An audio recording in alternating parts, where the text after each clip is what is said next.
안녕하세요. 저는 50대의 여성 사연자입니다. 이렇게 사연을 보내려니 제 소개를 해야 할 것 같은데 모르는 분들 앞에서 저를 뭐라 설명을 해야 할지 모르겠네요. 저는 한 아이의 엄마이자 한 남자의 아내이고 누군가의 딸이자 며느리인 그 어떤 무엇보다 가족을 가장 사랑하는 한 사람입니다. 50이 넘은 제 나이가 많다면 많을 테고 적다면 적을 테지만 요즘 말하는 100세 인생의 절반 정도를 겪어보니 저도 나름 깨닫고 보이는 것들이 있더군요. 그중 한 가지가 바로 돈의 가치에 관한 것이죠. 세상 천지에 돈 싫어하는 사람이 어디 있겠나요? 행복을 돈으로 살 순 없지만 돈이 없으면 힘들어지는 것도 어쩔 수 없는 현실이죠. 저 역시도 돈의 중요함에 대해 누구보다 잘 알고 있는 사람입니다. 지금은 어느 정도 먹고 살만 하지만 저희 가족도 한때는 그놈의 돈 때문에 정말 죽고 싶을 만큼 힘들 때도 있었거든요. 그런데 어떤 상황에 그 아쉬운 돈을 포기했다면 그 사연이 조금이나마 궁금하실까요? 제가 얘기하려는 일은 바로 그 돈에 관련한 제 나름의 깨달음과 저희 가족이 직접 겪은 기막힌 경험에 관한 이야기입니다. 저와 남편은 같은 회사 동기 출신으로 동기 사랑 나라 사랑이라며 남녀 사이에도 격없는 친구처럼 잘 지내던 사이였습니다. 처음 하는 어렵고 힘든 회사 생활에 기댈 곳이 서로밖에 없었던 탓인지 남편이 저보다 2살이 더 많았고 성별도 달랐지만 저희는 퇴근 후에 자주 함께 시간을 가지며 좋은 인연으로 지내고 있었죠. 그나마 그 사람 덕분에 저도 힘든 회사 생활을 견뎌내고 있었는데 그 사람은 이제 막 회사에 적응하려던 찰나 돌연 퇴사를 해버리고 말더라고요. 꼭 하고 싶은 일이 있다며 당당하게 사표를 던지고 나가는 그 사람을 보면서 저는 그 사람이 참 무모해 보이기도 하고 한편으로는 대단하다 싶기도 했었습니다. 어쩌면 나는 차마 품지 못하는 그 젊음의 패기와 용기가 부럽기도 했던 것 같아요. 그렇게 한 회사, 한 팀에 몸담고 꽤 친하게 지냈던 저희들은 서로의 방향성이 달라지며 아주 자연스럽게 멀어지게 되었습니다. 다들 먹고 살기 바쁠 때였고 그 사람은 새로운 일을 시작하겠다며 나갔었으니 누가 더 바쁘다 할 것 없이 정신없이 살았었죠. 그러다 1년 뒤 문득 그 사람에게서 연락이 왔고 저는 오랜만에 옛 동기를 만나러 나갔습니다. 퇴사한다고 말을 꺼냈을 때 하고 싶은 일이 뭐냐 물어도 대답이 없더니 그 사람이 하고 싶었던 일은 음식 장사였던 모양이에요. 드디어 가게를 오픈했다고 하면서 저를 가게로 초대했더라고요. 오랜만에 듣게 된 그 사람의 소식에 저는 놀랍고 반가운 심정이었습니다. 회사가 아닌 다른 곳에서 만나서 그런지 아니면 1년이라는 시간의 공백이 만든 어색함이었는지 이전에는 느끼지 못했던 왠지 모를 어색함이 우리 사이를 맴돌았고 저 역시도 이상한 감정을 느꼈습니다. 같이 회사를 다니던 때에는 전혀 눈치채지 못했었는데 오랜만에 그 남자를 보니 저도 모르게 마음이 떨리더라고요. 동수씨, 잘 지냈어? 세상에 개업이라니 갑자기 연락 와서 정말 놀랐어. 은영씨도 좋아 보인다. 요즘엔 회사 다닐만 해? 회사? 회사는 뭐 항상 그렇지. 나도 짬이 좀 찼는지 예전처럼 애먹진 않아. 그래도 아직까지 여자가 회사 다니기는 팍팍하지. 회사 사람들은 나한테 언제 시집가서 회사 그만둘 거냐고 그런 소리 한다. 오랜만에 만나서 내 얘기만 했네. 동수씨는 그럼 가게 열겠다고 회사 그만뒀던 거야? 동수씨 정말 대단하다. 대단하기는 뭘, 이제 시작인데. 그때는 나도 제대로 해낼 자신이 없어서 말도 못하고 나왔는데 개업하고 나면 은영씨한테 꼭 제일 먼저 알려주고 싶었어. 어색했던 분위기에 서로 근황을 주고받던 중 그 남자가 갑자기 제게 속마음을 고백하듯 그런 얘기를 꺼내더라고요. 자기가 잘 되면 내게 꼭 제일 먼저 알려주고 싶었다는 그 말의 의미가 무엇일지 저는 더 세차게 뛰는 제 심장 소리를 숨기기 급급했습니다.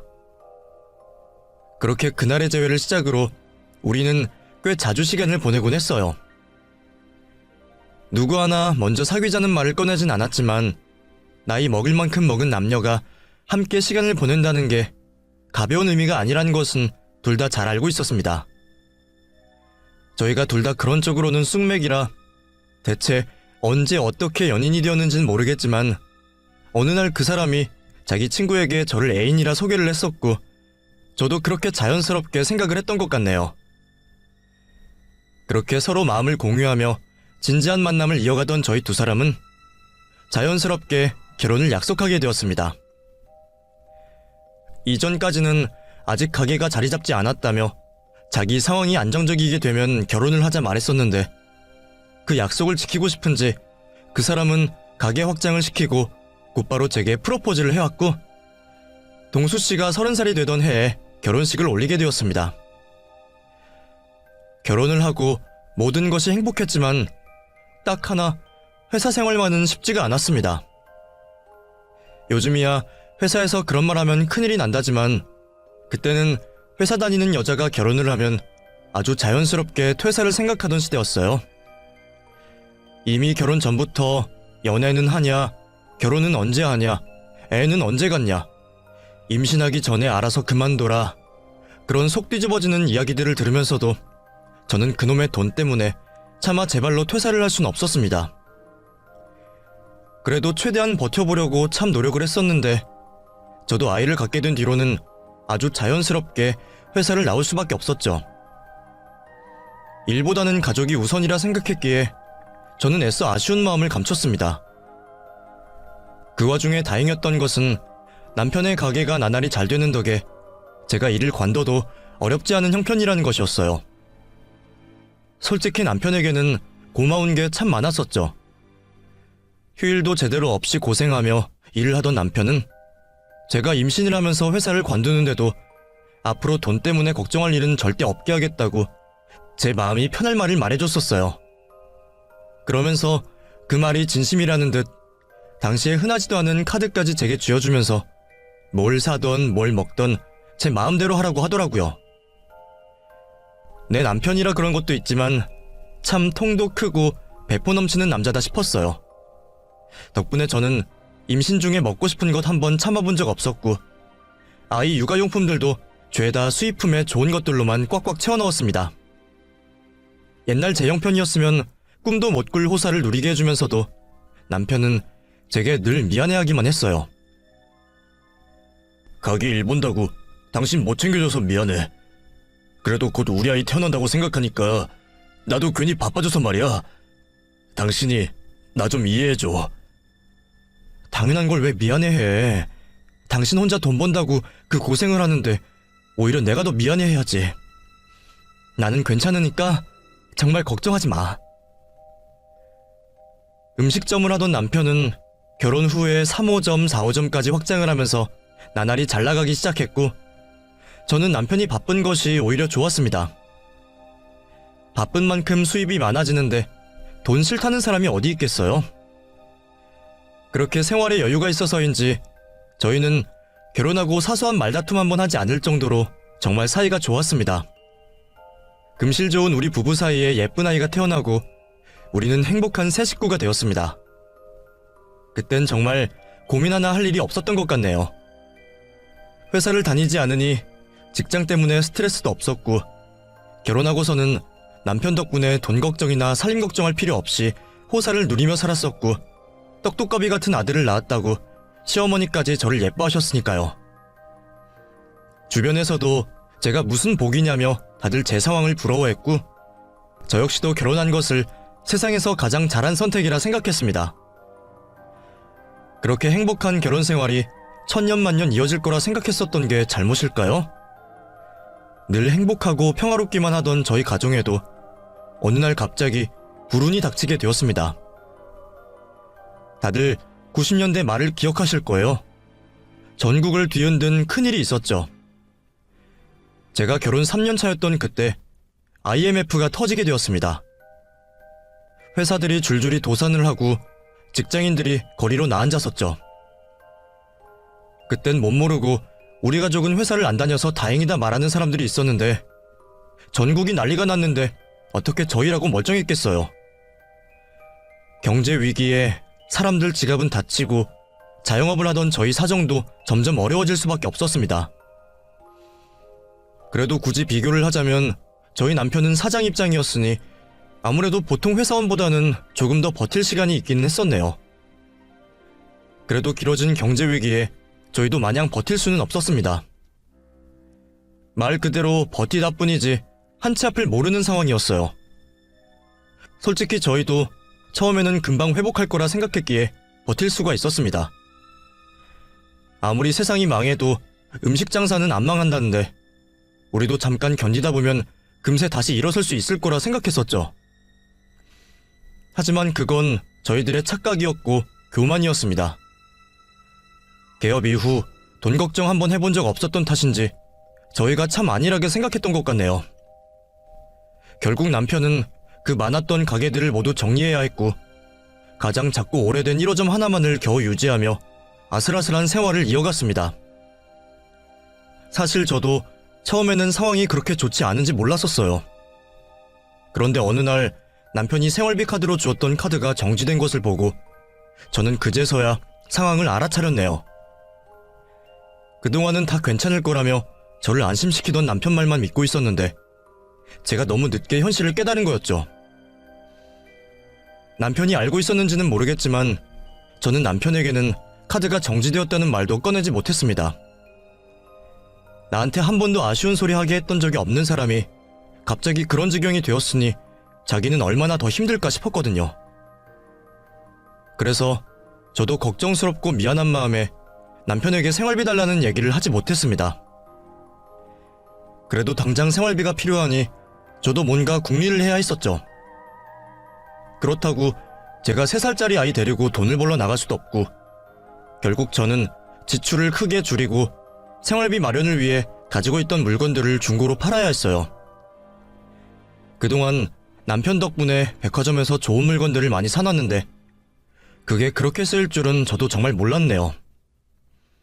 몇 번 써보지도 못하고 아끼던 물건들을 반값도 못 받고 헐값에 처분했지만 그래도 덕분에 한동안 생활비 걱정은 없어서 다행이었어요. 언젠가 다시 형편이 좋아지면 그때 다시 사면 된다며 스스로를 다독이며 당장의 생활을 이겨내려 노력했습니다. 그래도 솔직히 한 번쯤은 남편이 제게 가게 상황을 말해줬으면 하고 바라기도 했지만 남편도 잘해보려고 얼마나 열심히 일까 싶어서 저도 제자리에서 나름의 최선을 다하려고 했어요. 하지만 열심히 해도 안 되는 건 안 되는 모양이더라고요. 기어이 하나 있던 가게마저 닫아야겠다는 남편 말에 저는 심장이 떨어지는 기분이었습니다. 대체 얼마나 상황이 안 좋길래 하나 있는 밥줄마저 끊어야 한다는 건지 겁이 나더라고요. 그리고 그제서야 알게 된 상황에 저는 망연자실할 수밖에 없었습니다. 그래도 그동안 버텼으니 어느 정도 여유는 있었는 줄 알았는데 알고 보니 이미 빚이 상당히 많았더라고요. 남편 입장에서는 가게 하나라도 남겨놔야 다시 시작해보겠다 싶었는지 계속 빚을 늘리면서도 마지막 가게를 포기하지 못했습니다. 은행 대출은 진작에 막혔고 주변 지인들에게 빌린 돈도 많았더라고요. 어떻게든 해보겠다며 남편 딴에는 이리저리 뛰어다닌 모양인데 결국에는 더 이상 방법이 없는 상황이었습니다. 그렇게 마지막을 쥐어짜 버티다가 여기저기 빚만 잔뜩 남겨두고 하나 있던 그 가게까지 문을 닫게 되었죠. 더 이상 손댈 수도 없는 상황에 저희는 마지막 희망까지 완전히 잃어버리고 말았습니다. 결국 저희는 세 식구가 지내던 아파트와 집안 세간들까지 다 팔아치우며 처음 가보는 저렴한 동네로 이사를 떠나게 되었습니다. 당시에는 전세 구할 돈도 없어서 저렴한 월세방을 찾아 겨우 집을 구했습니다. 심지어 보증금 구할 돈이 없어서 시댁에서 빌려다가 구했는데 차마 월세까지 달라는 얘기는 못해서 매달 나갈 월세 걱정을 하니 눈앞이 캄캄하더라고요. 아직 아이가 어려서 제가 어디 나갈 수도 없고 저는 그래도 그때까지 남편을 믿고 있었어요. 아직 젊고 창창하니 무슨 일을 하더라도 다시 일어설 수 있을 거라 생각했거든요. 하지만 남편은 아니었던 모양이더라고요. 이미 혼자 버티고 버티다 진이 다 빠져버렸던 건지 월세집으로 이사한 뒤 남편은 두문불출하기 시작했습니다. 기력을 잃은 남편은 빛도 잘 들지 않는 허름한 방구석에 박혀 밥도 먹지 않고 제 얼굴도 제대로 보지를 못했어요. 처음에는 저도 그런 남편이 애처로워서 이해해보려 많이 노력했습니다. 없는 형편에 남편 좋아하는 음식도 사다가 차려줘보고 위안 삼으라고 우리는 금방 다시 일어날 수 있다며 좋은 말만 해줬었어요. 그런데도 남편은 영혼이 나간 사람처럼 눈에 초점도 없이 제 말을 귀담아 듣지도 않더라고요. 가끔은 화도 내고 싶었지만 남편이 불쌍해서 참았었어요. 하지만 우리가 홀몸도 아니고 어린 자식까지 있는 상황에 가장이라는 사람이 그러고 넋놓고 있으니 저도 점점 인내심에 바닥이 나더라고요. 그러면 안 된다고 생각하면서도 결국 싫은 소리가 입 밖에 나가곤 했네요. 당신 언제까지 그러고 있을 거야? 우리 수찬이 봐서라도 당신이 정신을 차려야지. 가족들 생각은 안 해? 대체 언제까지 일도 안 하고 멍하니 있을 거야? 엄마가 돈 주신 것 좀 있잖아. 당분간 그걸로 좀 버텨. 그게 무슨 화수분이야? 언제까지 시댁에 손 벌릴 건데? 어머님도 당신 돕다가 이미 상황 나빠진 지 오래라며. 근데 거기다가 돈을 더 달라고 그래? 나라고 이러고 싶어서 이러냐? 나도 힘들어. 그래, 당신 힘들겠지. 근데 지금 당신만 힘드냐고. 나도 어머니도 심지어 전 국민이 다 힘든 상황이야. 다들 힘들어도 열심히 살잖아. 그런데 당신은 왜 그렇게 사람이 나약해? 사지 멀쩡하면 나가서 뭐라도 해야지. 내가 지금 이렇게 나가서 무슨 일을 하라고. 나가면 어디 오라는 데는 있고. 지금 봐봐, 나보다 잘난 사람들도 다들 일 못 구해서 안달이야. 그런데 나한테 무슨 일이 생기겠어? 그럼 당장 굶어 죽자 이거야? 사람이 왜 그렇게 책임감이 없어? 나라고 이러고 싶어서 이러냐? 당신도 나 좀 그냥 놔둬. 아예 희망을 잃어버린 건지 집구석에 박혀 신세 한탄만 하고 있는 남편을 보며 저도 점점 지쳐만 갔습니다. 형편이 좋았을 때는 싸움 한 번 없었던 우리였는데 상황이 그렇게 만들었다 생각하니 그땐 저도 어떻게 해야 할지 모르겠더라고요. 결국 집구석에 박혀있는 남편을 대신해 제가 일을 알아보게 되었습니다. 어린 아이는 친정이나 시어머니에게 맡기고 닥치는 대로 일을 하러 다녔죠. 솔직히 다들 한푼이 아쉬운 상황이라 그런지 부업 하나 구하는 것도 쉬운 일이 아니었어요. 그래도 이 일 저 일 닥치는 대로 하면서 어느새 제가 가장이 되어버렸네요. 제가 일을 다니기 시작하자 남편도 바빠졌던 모양이에요. 갑자기 집에 경마 잡지가 돌아다니더니 제 눈을 피해 몰래몰래 복권이며 경마에 돈을 쓰고 다녔던 모양입니다. 물론 집안에 돈이 없으니 큰 돈은 아니었어요. 그런데도 그게 저한테는 꽤 충격이더라고요. 이전에는 사람은 무조건 노력해서 얻어야 한다며 한탕주의는 한심하게 생각하던 남자였는데 언젠가부터 자기가 한심하게 여기던 그런 한탕주의에 빠져가는 남편을 보며 저는 점점 불안감을 느껴야 했습니다.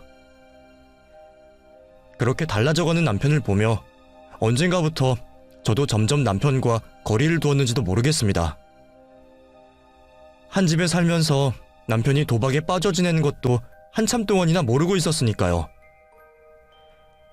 한탕 노리는 사람치고 도박판에 발 안 들이는 사람이 없다던데 제 남편도 어느 날부터인가 도박장에 드나들기 시작했고 제가 그것을 눈치챘을 때는 이미 상황이 아주 나빠져 있었습니다.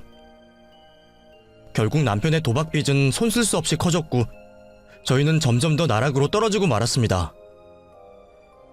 참 무심한 사람이라고 저를 욕하셔도 할 말이 없네요. 그때는 저도 남편 대신 가장 노릇하겠다는 핑계로 남편과 어린 아들을 제대로 돌보지 못했던 것이 사실입니다. 저도 너무 힘들었기에 가장 사랑했던 가족은 어느새 제게 짐이 되었고 저는 그저 하루하루를 버텨가는 심정이었던 것 같네요. 그래서 저는 그동안 남편이 제정신이 아니라고 안타깝게 생각을 해왔으면서도 도박까지 손을 댄 것을 보고는 저도 더 이상 참을 수가 없었습니다. 당신 미쳤어? 어떻게 이런 상황에 도박까지 할 수가 있어? 그것도 불법 사채까지 손을 대서. 당신 정말 해도 해도 너무하는 거 아니야? 나는 우리 식구 생활비 한 푼 벌어보겠다고 새벽같이 나가서 손이 부르트도록 허드렛일하고 들어오는데 당신은 어떻게 그런 짓을 할 수가 있어? 그래놓고 뭘 잘했다고 집을 들어와? 너라고 나 혼자 좋자고 그랬겠어? 그럼 내가 이 상황에 뭘로 다시 돈을 벌어? 나도 어떻게 본전이라도 찾아보려고 그런 거야. 남편의 변명도 귀에 들어오지 않았고 솔직히 그때는 정말 이혼까지 고민할 정도로 남편에게 실망이 참 컸습니다.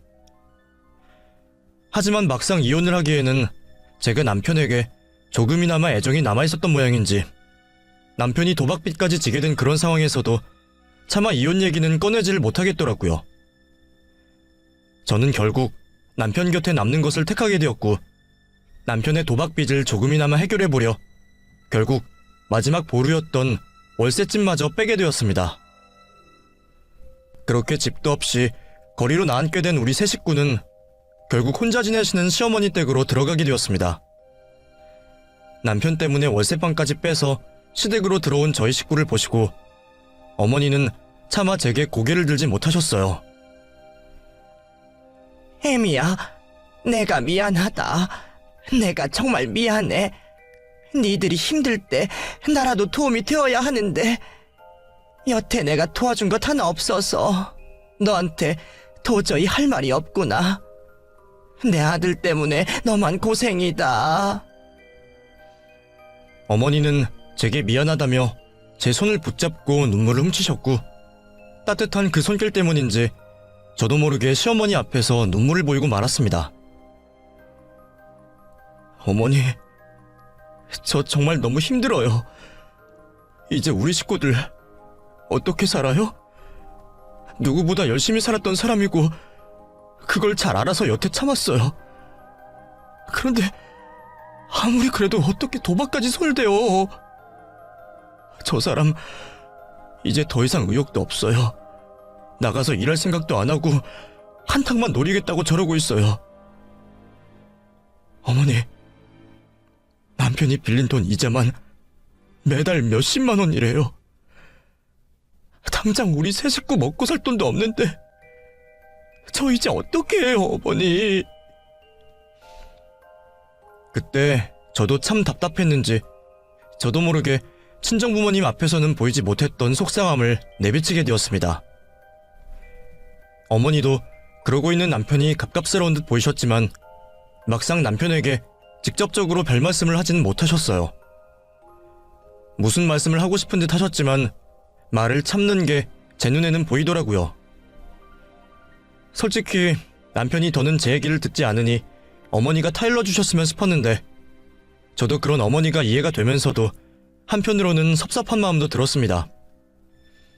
하지만 어머니는 저희를 어떻게든 도와주시고 싶으셨던 모양이에요.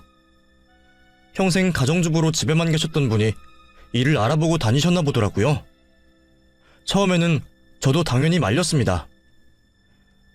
어머니가 무슨 일을 하신다고 그러세요.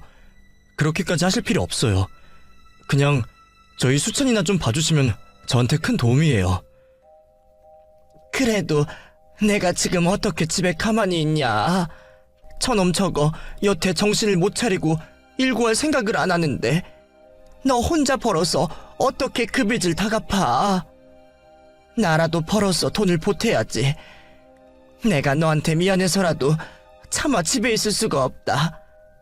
그러니까 너도 나 말릴 생각하지 말고 미안해하지도 말아라. 그렇다고 제가 어떻게 어머니 말씀처럼 아무렇지도 않겠어요. 시댁에 들어가게 된 것부터가 죄송스러운데 어떻게 나이 드신 시어머니를 밖으로 돈을 벌러 다니게 하겠나요? 그 상황에 저와 어머니만 애가 끓는 건지 남편은 아무 걱정 없이 술만 먹고 지내더라고요. 참 기가 막히고 속이 답답했습니다. 자기 때문에 온 식구들이 그날일을 부리고 있는데 자기는 어떻게 술이 들어갈까 싶었어요. 지금 와서 생각하면 남편이 아마 우울증 같은 게 있었지 않았나 싶지만 그때는 정말 남편이 이해되지가 않더라고요. 제가 그렇게 참고 있는 와중에 시어머니는 기어이 일을 구하셨더라고요. 은영아, 나 일자리 구했다. 입주 가정부를 구한다 그러는데 돈도 잘 쳐주고 대우도 잘해준다 그러더구나. 입주 가정부요? 어머니, 그거 아무나 할 만한 일 아니에요. 저도 파출부 몇 번 나가봤지만 남의 집 일 해주는 게 진짜 힘들어요. 잠깐 일만 해주고 오는 것도 그렇게 눈치 보이고 힘이 든데 입주 가정부라뇨. 그러면 그 집 살면서 계속 쉬지도 못하실 텐데 그건 안 돼요, 어머니. 네가 걱정하는 그런 거 아니야. 그 집 주인들이 젊은 사람들인데 아주 경우가 바르고 좋은 사람들이라 그러더라. 나도 잘 알아보고 하는 거니까 네가 걱정 안 해도 된다.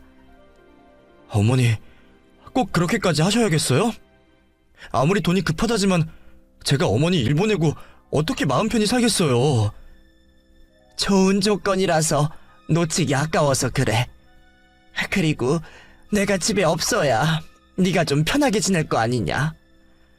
네가 아무리 괜찮다고 말해도 시엠이랑 지내는 게 어디 마음 편하겠니? 네가 발소리 한 번 안 내려고 조심하는 거 보는 나도 마음이 불편하지. 어머니, 왜 그런 말씀 하세요? 그러면 제가 진짜 어머니 내쫓고 저희끼리 편해 지내는 꼴 같아서 마음이 불편해요. 아유, 내가 괜찮다는데 네가 자꾸 왜 그러냐? 나도 나 좋자고 하는 거야. 가만히 있으려니 내가 불편해서. 아무리 그래도 어머니가 걱정이 되었던 저는 어머니를 설득해서 말리고 싶었습니다. 일을 하시는 건 좋지만 이왕이면 조금이라도 편한 일을 하셨으면 싶었죠. 그런데 어머니는 조건이 너무 좋다면서 끝까지 그 일을 하고 싶다 하시더라고요. 결국 저는 어머니의 고집을 끝내 굽히지 못했습니다. 그렇게 어머니는 며칠 뒤 간단한 짐을 싸서 그 집으로 들어가셨어요. 일하시는 집까지 바래다 드리고 싶었지만 제가 새벽같이 일을 나가야 하는 바람에 그마저도 하지를 못했네요. 결국 어머니는 아들의 도박빚을 갚겠다며 다늦은 나이에 입주가정부 일을 시작하게 되셨습니다. 당시에 개인 휴대폰도 없으셨던 어머니는 그 집 전화로 제게 자주 연락을 주셨어요. 정말 걱정할 것 하나도 없다. 여기 집도 너무 좋고 사람들도 너무 좋으셔. 자식 없이 둘이 사는 젊은 부부인데 어찌나 사람들이 좋은지 나를 마치 친척 어른처럼 잘 대해준다. 일하러 왔는데도 힘든 일은 쉬엄쉬엄 하라면서 어찌나 살펴주는지, 이렇게 해가지고 돈 받아도 되는지 걱정이 될 지경이다. 그래도 어머니 낯선 곳에서 지내시려면 불편하실 텐데 식사는 잘 하시죠? 잠도 잘 주무시고요. 당연하지. 여기는 내 방에도 침대를 넣어줘가지고 오히려 너무 편해서 잠이 안 온다. 걱정하지 마. 그래도 어머니, 제가 한번 찾아가서 뵙고 오면 좋을 텐데요. 아유, 이 집 식구들 불편하게 뭐하러 그러니? 여기서 잘해주는데 괜히 네가 찾아오면 내가 불편해한다고 이 사람들이 오해할라. 한 달에 한 번씩 휴가 준다니까 그때 내가 찾아가마. 그러니까 너는 찾아올 생각 말고 걱정도 말고 그저 네 식구들 잘 챙기고 마음 편히 있거라. 아유, 집에 내가 없어서 네가 살림을 다 해야 돼서 그게 더 걱정이구나. 아무튼 나는 잘 지내고 있으니 너도 잘 지내고 있으렴. 마음 같아서는 어머님이 일하신다는 그 집으로 직접 찾아가서 어머니 잘 부탁드린다는 인사도 좀 드리고 그 집 사람들도 보고 싶었지만 어머니는 부담스럽다는 이유로 제가 찾아오는 것을 애써 막으셨습니다. 그래도 주인집 사람들이 좋은 사람들이라니 얼마나 다행이었는지 모릅니다. 어머니는 그 뒤로도 일주일에 두세 번씩 연락을 주시고 늘 밝은 목소리로 제게 안부를 남기셨습니다. 어머님의 그런 밝은 목소리 덕분에 저도 조금이나마 걱정을 덜었던 것 같아요. 그렇게 어머니가 그 집에서 일을 하신 지 3달쯤 되었을까요? 그즈음 어머니는 깜빡했다는 핑계로 전화를 주시는 횟수가 부쩍 줄었습니다. 이전에는 못해도 일주일에 두세 번씩 연락을 주셨었는데 언젠가부터 일주일에 한 번 연락이 올까 말까 했어요. 떨어져 지내는 상황에 점점 연락이 없으니 저는 왠지 걱정이 되더라고요. 그러다 어느 날 그마저도 뚝 끊겨버리고 말았습니다. 처음에는 어머니가 바쁘신가 보다 하는 생각에 마냥 연락을 기다리고 있었어요. 그런데 열흘이 다 되도록 소식 없는 어머니를 보며 저는 왠지 모를 불안을 느꼈습니다. 아무리 기다려도 오지 않는 연락에 저는 결국 어머니를 찾아갈 수밖에 없었습니다. 그러면서도 설령 어머니에게 무슨 큰일이 생겼을 거라는 상상은 하지도 않았어요. 그저 무슨 사정이 있으셨겠지, 바쁘셨겠지, 속으로 그런 생각만 하고 있었습니다. 남편과 함께 찾아갈까 고민하던 저는 아이 때문에 결국 아이를 남편에게 맡기고 혼자 길을 나섰습니다. 그래도 어딘가에 어머니가 적어두신 그 집 주소가 있어서 다행이었어요. 저는 어머니의 서랍을 뒤져 그 주소를 찾아내었고 혼자서 그 집으로 찾아갔습니다. 부잣집들이 모여있는 부촌에 위치한 그 집은 겉으로만 봐도 으리으리해 보였습니다. 연락 없는 어머니가 걱정되어 무작정 찾아오기는 했지만 그 집 주소가 맞는지도 모르는데 막상 들어가려니 걱정이 되더라고요. 혹시 제가 연락도 없이 찾아와서 어머니가 난처해지실까 하는 생각에 초인종을 눌러야 하나 어째야 하나 고민을 하고 있었죠. 그런데 고민을 하다 보니 대문 옆 작은 쪽문이 살짝 열려있는 게 보이더라고요. 안에 인기척이라도 살필까 싶어 그 쪽문을 들여다보고 있는데 저 멀리 보이는 낯선 광경에 저는 그 자리에서 그만 주저앉을 뻔했습니다. 그때 제가 목격한 광경은 차마 제 입으로 설명할 수도 없을 정도로 처참한 광경이었습니다. 벌써 세월이 지난 일이지만 그때의 기억을 떠올리려니 아직도 너무 고통스럽고 힘이 드네요. 대문 안쪽으로 곱게 깔린 잔디밭 한켠에 저희 어머니가 목줄을 차고 묶여 계시더라고요. 마치 집 지키는 개처럼 말이에요. 차마 말로 설명하기도 어려운 그 광경을 제 눈으로 목격한 저는 그 자리에서 소리 없는 신음을 흘려야 했습니다. 그게 대체 무슨 상황인지 감히 상상조차 할 수가 없더라고요. 목에 목줄이 매여 자포자기한 듯 잔디바닥에 앉아 계시는 어머니를 보며 저는 손발이 덜덜 떨렸습니다. 너무 심한 충격을 받았는지 제가 어머니한테 도저히 걸어갈 수가 없겠더라고요. 다행인지 아닌지 당시에 집에 어머니 혼자셨고 어머니는 갑자기 마주한 저를 보시고는 놀라신 듯 보였습니다. 그러면서도 기력이 없으신지 정신이 없으신지 아무 말씀을 못하시는 걸 보며 저는 아무것도 물어볼 수가 없었어요. 하지만 그 말도 안 되는 상황에 무슨 설명이 더 필요했겠어요. 결국 저는 앞뒤 따질 새 없이 곧바로 경찰에 신고를 했습니다. 몸이 너무 떨려서 말도 제대로 나오지 않는데 여기 사람이 죽어간다고 제발 살려달라고 울부짖었어요. 그때는 어머니를 살려야겠다는 생각에 다른 생각은 하지를 못했던 것 같네요. 그렇게 제가 겨우 경찰에 신고를 하고 그제서야 어머니에게 자초지종을 물었습니다. 어머니, 이게 지금 대체 무슨 상황이에요? 어머니, 왜 이러고 계세요? 은영아, 나 집에 가고 싶다.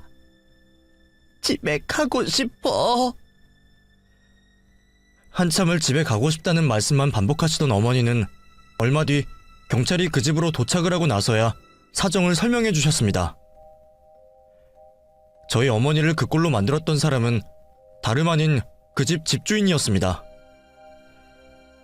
여태 잘 지낸다 하셨던 어머니의 말씀은 모두 거짓말이었던 모양입니다.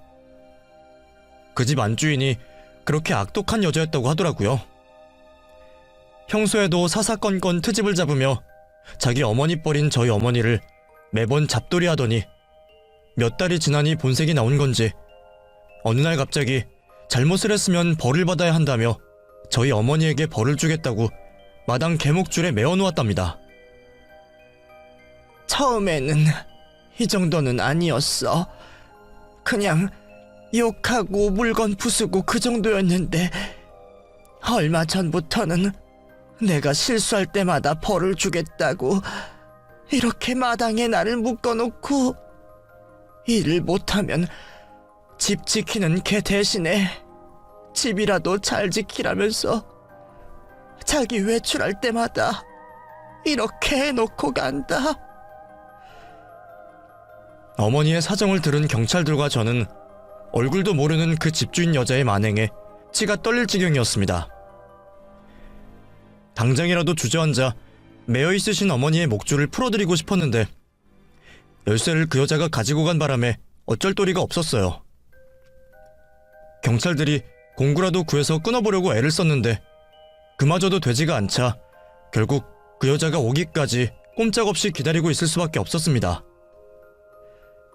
저는 쏟아지려는 눈물을 겨우 참으며 어머니 옆에 같이 쪼그려 있었네요.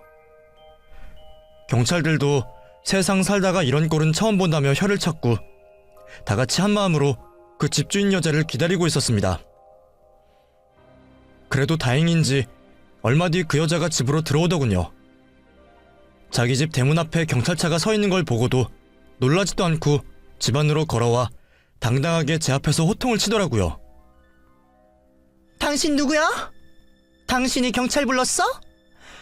당신 누군데 남의 집에 들어와서 이 행패야? 당신이야말로 당신이 뭔데 남의 어머니한테 이런 짓을 하는 거야. 당신 인간 맞아? 내가 누군지 따져 묻기 전에 빨리 열쇠나 내놔! 제가 자나무도한 그 여자에게 하고 싶은 말은 무수히 많았지만 그때는 한시라도 어머니를 그대로 둘 수 없어 열쇠를 받는 일이 더 중요했습니다. 그래도 옆에 경찰분들이 말려주셔서 그런지 그 여자가 저한테까지 패악을 부리진 못하더라고요. 제가 화를 참는 게 보였는지 한 경찰관이 이렇게 말씀을 하시더라고요. 어차피 나중에 고소하면 되니까 여기서는 참으세요. 어머니 먼저 모셔야죠. 그렇게 저는 열쇠를 받아 어머니를 풀어드리고 급히 어머니를 병원으로 모시게 되었습니다. 솔직히 그때 어머니랑 그 경찰관의 말이 아니었으면 제가 그 여자를 어떻게 했을지 모르겠네요. 뒤늦게 소식을 들은 남편은 급하게 병원으로 뛰어들어왔고 어머니의 초췌한 몰골을 보고 아무 말도 하지 못하더라고요. 저는 울부짖으며 그동안의 일을 얘기해 주었고 남편은 당장이라도 그 집주인 여자를 죽여버리겠다며 난리를 쳤습니다. 이제 와서 그러면 무슨 소용이야. 그렇게 해서 당신마저 감옥 가면 어머니가 버티시겠어? 우리도 남 탓할 필요 없어. 그 여자가 미친 여자인 건 맞지만 결국 어머니는 우리 때문에 이렇게 되신 거야. 제 말에 남편도 할 말이 없는지 그제서야 주저앉아 울기만 하더라고요. 그렇게 저희는 그날 평생 잊을 수 없는 큰 상처를 입게 되었습니다. 그렇다고 충격에 벗어나지 못하고 그대로 있을 수만 없죠. 저도 남편 말처럼 그 여자를 죽여버리고 싶은 심정이었지만 그러지 않기로 했어요. 대신 내가 할 수 있는 최대한을 동원해서 그 여자를 벌주기로 결심했죠. 당시에 목격하셨던 경찰분들이 참 도움을 많이 주셨어요. 제가 주거침입으로 고소당할 수도 있었는데 그 일도 무마해 주셨고 아무것도 모르는 제가 재판까지 갈 수 있도록 많이 도와주셨습니다. 그래서 저는 그 여자를 감금과 특수협박으로 고소했고 그 여자와 경찰서에서 다시 만나게 되었습니다. 그때까지도 그 여자는 아무 잘못한 게 없다는 표정으로 제게 합의를 제안하더라고요. 얼마 원해요? 얼마 정도면 적당히 넘어갈 거예요? 당신 뭐라고? 지금 그게 피해자 가족한테 할 말이야? 그럼 뭐 이제 와서 사과라도 바라는 거예요? 그쪽 식구들 돈 필요한 거 아니에요? 돈 준다니까? 그 여자는 정말 뻔뻔하게도 사과 한마디 없이 저희에게 합의금을 주겠다고 말을 했습니다. 얼마든지 원하는 대로 줄 테니 돈 받고 조용히 고소 취하하라는 얘기였죠. 알고 보니 그 여자 저희 어머니한테 했던 일 말고도 그런 갑질로 고소당한 적이 몇 번 있었던 모양이더라고요. 그런데도 여태 별일이 없었던 걸 보니 그때도 그렇게 돈으로 다 해결을 하려고 했던 모양입니다.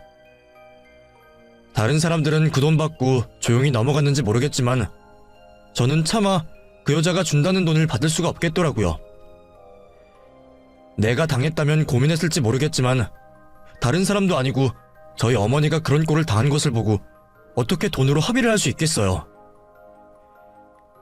당신 여태 그렇게 살았어? 돈이면 다 해결되고 법도 이겨먹고 남들 인생 짓밟고도 그렇게 뻔뻔하게 살았구나. 그래, 우리 돈 필요해. 한 푼이 아쉽지. 근데 인생에는 돈보다 중요한 것들이 있어. 내가 당장 돈 한 푼이 없어서 죽겠더라도 당신이 내미는 그 더러운 돈은 못 받겠다. 당신이 얼마를 준다고 해도 나는 절대로 합의 안 해줄 거니까 우리 그냥 법정에서 보자. 나 줄 돈 있으면 그 돈 들여서 변호사나 구해. 어차피 실형 살 거면 감형이라도 받아야지. 저는 결국 끝까지 그 여자와 해보기로 결심했습니다. 내가 아무리 돈이 아쉬워도 차마 시어머니를 팔아넘길 순 없겠더라고요. 어쩌면 쉽게 끝낼 수 있었던 일을 저는 돈과 시간을 써서 법정 싸움까지 끌고 가게 되었고 결국 그 여자가 실형을 받게 만들었어요. 겨우 8개월의 징역살이었지만 평생 고생 모르고 살았던 그 여자한테는 그 어떤 것보다 무서운 벌이 되겠죠. 그 여자가 실형을 받았다는 소식에 어머니는 그제서야 안도의 눈물을 흘리셨습니다. 그날 이후 우리 가족들은 참 많이 달라졌어요. 저는 뭔지 모르지만 내면의 변화가 생겼고 그건 남편도 마찬가지였나 봅니다. 그전까지는 정신 못 차리고 방황하던 남편도 자기 어머니가 자기 때문에 그런 곤욕을 치른 것을 보니 정신이 들었던 모양이에요. 도통 집 밖에 나가려 하지 않던 남편은 그날 이후 무슨 일을 하려는지 매일 바쁘게 지냈고 꼬박 1년이 걸려 다시 재기에 성공하게 되었습니다. 이전에 하던 가게와는 비교도 못할 정도로 작은 가게였지만 그래도 남편이 무언가를 다시 시작했다는 게 저희에게는 중요한 일이었어요. 그렇게 다시 희망을 품은 남편은 그 어느 때보다 열심히 인생을 살았고 조금씩 성장하더니 지금은 다시 이전과 같은 영광을 되찾을 수 있었습니다. 덕분에 저나 어머니는 두 번 다시 그런 고생은 하지 않아도 되었고 지금은 한참 잘 나가던 예전처럼 다들 걱정 근심 없는 편안한 삶을 지내고 있네요. 저희 어머니도 벌써 80이 다 되셨고 저도 어느새 나이를 많이 먹었습니다. 저희 어머니나 저나 별일을 다 겪어봤지만 그래도 그 이후로는 별탈 없이 지내셔서 다행이다 싶네요. 저는 이제 더 큰 부귀영화를 바라지 않아요. 그저 우리 가족이 앞으로는 행복하기만을 저는 바라고 바랄 뿐입니다.